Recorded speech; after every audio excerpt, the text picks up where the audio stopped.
Meor Azalan is the next speaker, our final speaker. He's from the International Islamic University, Malaysia.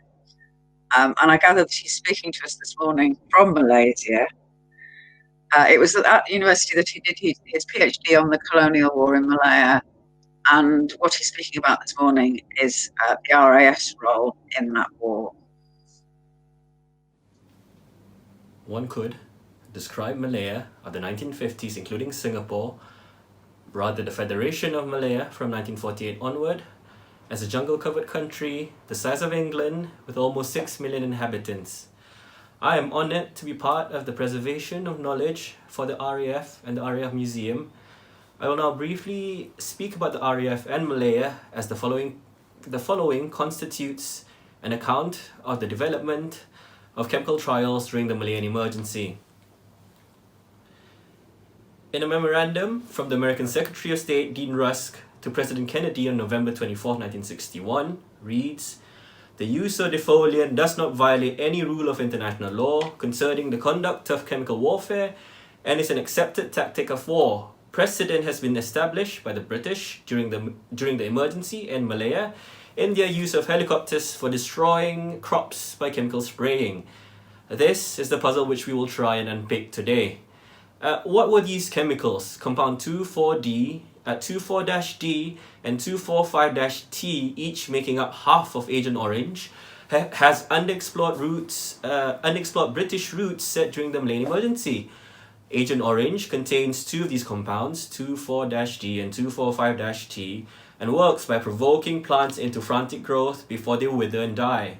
Britain did most of the groundwork that led to the use of chemical plant growth regulators as weapons. Indeed, without British research and testing, there might have been no Agent Orange ready for use in Vietnam, or at least according to the New Scientist. Tracing the early history of 24-D and 245-T trioxone in war reveals two parts of the problem in Malaya between 1948 and 1953. First, chemical control of roadside vegetation, where roadside vegetation provides insurgents with suitable cover for close-range ambush, and second, chemical destruction of communist terrorists, CT, food crops in the jungle, known as bandit crops in jungle gardens, and was conducted, of course, as part of a larger food control and food denial operation. An MCP directive from September 1951 describes the food situation in the year, emphasizing that any system capable of elevating productive positiveness and increasing productivity is good, correct, and should be adopted. Small-scale trials begin in Malaya in September 1951, with General Briggs, Director of Operations, discussing with Imperial Chemicals Industries Malaya the possibility of using chemicals for its destruction of roadside vegetation. Malayan trials begin in September 17 with offhand sprays and was considered a success. Privately, as early as November 1951, when the Federation of Malaya government sought assistance from the Secretary of State for the Colonies, with the Secretary of State for the Colonies, Oliver Littleton, inquiring to the Federation of Malaya concerning suggestions that chemical agents might be of use in clearing undergrowth near ambush points. The Federation of Malaya government affirmed small-scale trials were being conducted by ICI Malaya and sought help regarding provisions of suitable equipment with desired spraying range. General Briggs reports to the Secretary of State for the Colonies further that we are in very close touch with ICI here regarding our use of chemicals in clearing the undergrowth. He highlights that the latest developments in selective hormone non-poisonous weed killers have been under small-scale trials over the last 2 months and was showing signs of promise. It was proposed then that they were to carry out further practical trials in the near future, which should establish effectiveness of this method in, according to them, approximately 3 months. Soon, things were to escalate up the cabinet. This marks the sending of the matter as part of the emergency counterinsurgency efforts in December 1951. In a cabinet memorandum authored by the Secretary of State for the Colonies, I was presented to the British cabinet a list of recommendations for counterinsurgency efforts. Were included therein, in appendix, a section entitled Chemical Defoliation of Roadside Jungle. Here, it outlines three main uses for this chemical method of control. First, or A, for rail and roadside clearance in dangerous areas, likely ambush points. B, clearance of perimeters of resettlement areas, the new villages under the BRICS plan, and so on. And C, destruction of crops grown by or for the bandits in remote jungle areas. A and B require mechanical means of application though, and B can possibly be done by hand spraying. And for C, the Federation government has ordered through ICI Malaya Limited 2 sets of spray rigs for use in ouster aircrafts. At this point, we begin to see the RAF involvement even further publicly, as this research has revealed the RAF, at least by 1952, had been embroiled in the circumstance of supposed chemical warfare in Malaya. In early 1952, Littleton writes an inquiry to General Templar, asking of an Associated Press report that carried a story from Kuala Lumpur, citing that poison chemicals were being sprayed from RAF planes to kill terrorist food crops.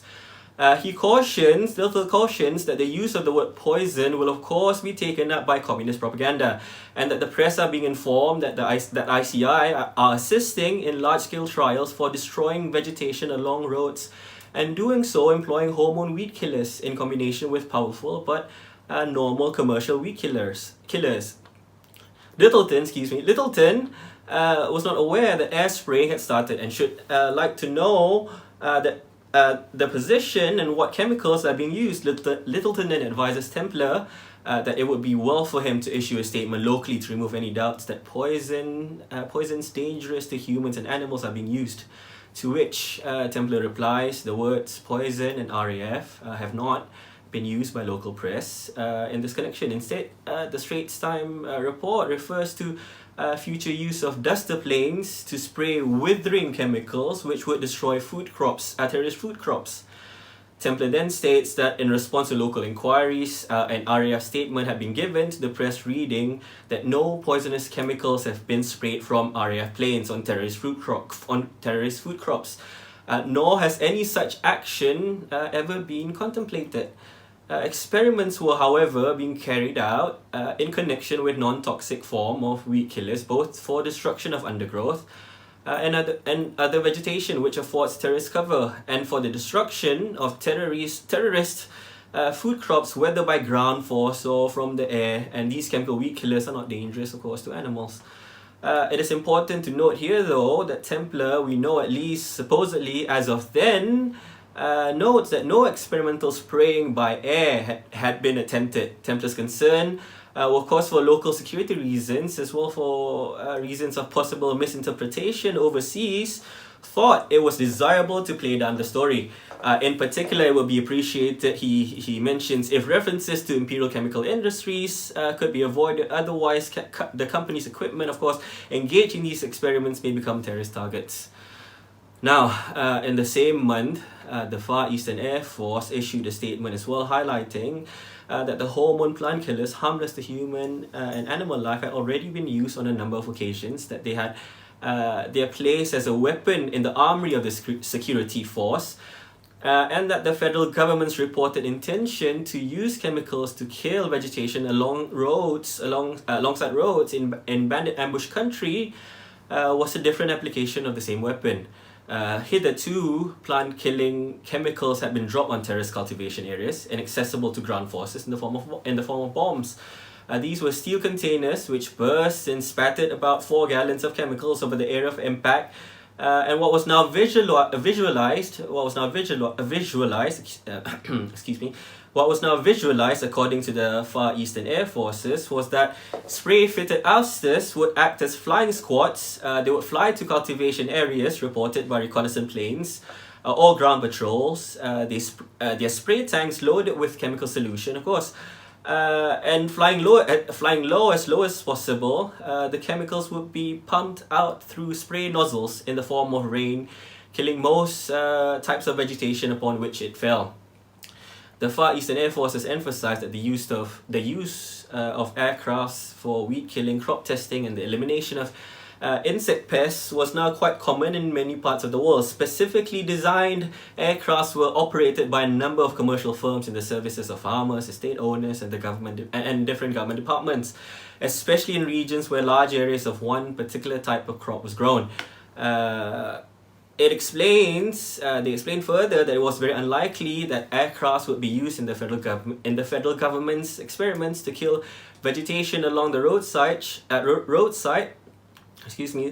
because such a task could be carried out far more efficiently and economically from the ground itself, possibly by spray tankers moving along the road. The security force on the ground can distribute such chemicals more accurately than possible from an aircraft. They can signpost the affected areas with warning notices, and they can warn local inhabitants, if any, of what is going on. However, there are many remote places, of course, where bandit cultivation is going on quite freely, and which can't easily be reached from the ground. The air sprays should, of course, then it was assumed the air spray should get good results in such areas, even though the non-toxic chemicals are often not quite as effective as the more sort of drastic variety. So enter the helicopter. By December 1952, the Far Eastern Air Force headquarters informs Air Ministry London specifying challenges faced in terms of suitable aircraft equipment and technique. They mention trials in Malaya with Auster aircrafts have shown that spraying of bandit crops has been more effective than was anticipated. However, the Auster is not entirely suitable, and they would appreciate any assistance from Chemical Warfare Experiments Establishment Porton if they may be able to offer in the way of information as to suitable aircraft equipment and techniques for the job. At HQ Malaya, in a meeting between two scientists that month with HQ Malaya and Advanced Air HQ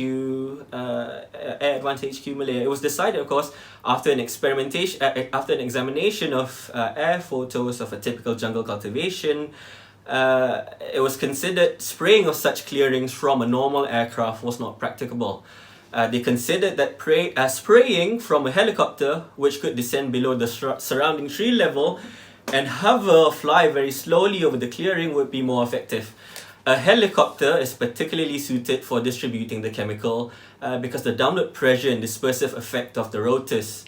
The year ends after much progress on the chemical control of roadside vegetation, and in January 1952, Templar was advised by the scientific advisor to the Army Council on the 29th that the chemicals being used for roadside vegetation and jungle gardens are satisfactory, and that the whole operation be handed over to the Army. Templar's response was that in principle he thought it was, of course, not sufficient to deter, the spray was not sufficient to deter would-be ambush points, and chemical destruction of roadside vegetation is no longer a requirement in Malaya, even if its present sort of excessive costs could be reduced, according to him, by experiments, by further chemicals and so on. And as for the chemical destruction of crops, the coordination of this problem of air delivery of these chemicals should be left to the Royal Air Force in Malaya and in the UK. Now we begin to say hello to Captain Mackenzie. February 1953 rolls around, and Templar sends instructions to Advanced Air Headquarters Malaya directing that an examination should be made of the ways and means of destroying CT cultivation in deep jungle. Trials were now being carried out by the Department of Agriculture to determine the most effective chemicals and equipment for the actual destruction of crops. Thus, further trials are now required to determine the best means of taking the means of destruction to the target. They were therefore requested to carry out trials to determine the most effective use of aircraft for this purpose, including number 1, the use of fixed-wing aircraft and helicopters, and number 2, the development of the necessary equipment for the delivery from the air of chemicals onto jungle cultivation in the form of liquid, pellets, or dust. The completion of these trials was a matter of urgency. This is when the trials involving Advanced Air Headquarters Malaya and Group Captain Mackenzie get heavily involved. Mackenzie proceeds to direct that the trials be conducted as fast as possible at the Royal Air Force Kuala Lumpur in order to maintain the closest liaison with the Federation Government and the Department of Agriculture. Officer Commanding Royal Air Force Kuala Lumpur is asked to afford all necessary facilities. They are to work in close cooperation with the senior agronomists and Officer Commanding 303 Wing and such parties as are concerned in the work of the trials. Mackenzie then instructs that the chemicals which are to be supplied soon will comprise of 1 trioxone in liquid form, 2 STCA in liquid form, and 3 CMU in powder and pellet form. According to McKenzie, it had been confirmed that trioxone and CMU are not harmful to air crews or other persons handling them or to the aircraft. However, similar confirmation for STCA was not yet available. They were to proceed with the study and development and staging of preliminary distribution trials on the following basis. The aircraft available for the trials will be 1 Beaver of Federation Air Services by arrangement with Director of Civil Aviation, and 2 Sikorsky S-51 and S-55 helicopters by arrangement with Officer Commanding 303 Wing. By this point, McKenzie had visited the Rubber Research Institute and arranged with them for the loan during the period trials of a Beaver spring rig and equipment complete with the metal frame and so on. He had visited the senior agronomist, obtained filter papers, envelopes, dieseline, red dye, pallets, powders, all for the trials. And from my archival research, the 2 subsequent monthly reports are key in detailing the trials conducted, which we will briefly discuss here. We're much closer to helicopter trials. There's no time to cover the Beaver trials, but the spring from helicopter tests were conducted through April. And at the end of the month, it was reported that, as on previous occasions, when a Beaver aircraft was used to test, and they were carried out by spraying a liquid containing dye on an area of the ground on which were placed sheets of absorbent paper. In all 5 tests carried out, the liquid used was dieseline colored with waxyline red dye. The first 3 tests were done at Kuala Lumpur Aerodrome on the 14th of April. The other 2 tests were carried out on April 15 in the jungle clearing at Ulu Langat, used in the previous Beaver trial. The tests were designed firstly to observe the spray characteristics of the apparatus being used, and secondly to discover the most suitable technique of spraying small jungle clearings with helicopter. Of course, later on, a small camp was created on top of a ridge, and then there were more spraying. 20 gallons of trioxone on the 18th of April was sprayed. A defoliating run was done. Similarly, another adjacent ridge spraying was done there as well. But it's interesting to note that operational trials with Hornet aircraft strafing were carried out on large CT clearings on the 24th and on the 25th. On the 27th, further spray tests were carried out in Ulu Langat and using strong concentrations of trioxone in the mixture to compare the results. Finally, by 26th of May, 1953, it had been concluded that trials in the use of helicopters for spraying CT jungle cultivation areas with trioxone had been proven successful. The Director of Operations and his committee had decided that operational spraying with trioxone should now be started. Trioxone, which was at present held by the Department of Forestry, will be used on a cost-free basis. And at a meeting finally attended by Calvert, McKenzie and so on, at the end of the month, it was decided that efforts are now to be undertaken by helicopter. A concentrated effort by all available helicopters should be devoted to specific areas rather than smaller efforts over dispersed areas. It would have its advantages and disadvantages and so on. It was agreed that spraying equipments for 4 S-55s and 4 S-51 helicopters would be required to achieve maximum efficiency. And also it was decided that CT cultivation areas suitable for spraying are to be drawn up, and trioxone would be handed from the Department of Forestry over to the Army and distributed to the RAF. From here, we can begin to embark on the operational use in theatre, but that's for a different paper. Thus far, this research has attempted to fill in a gap in terms of a missing historical timeline for the RAF and for the chemical trials in Malaya.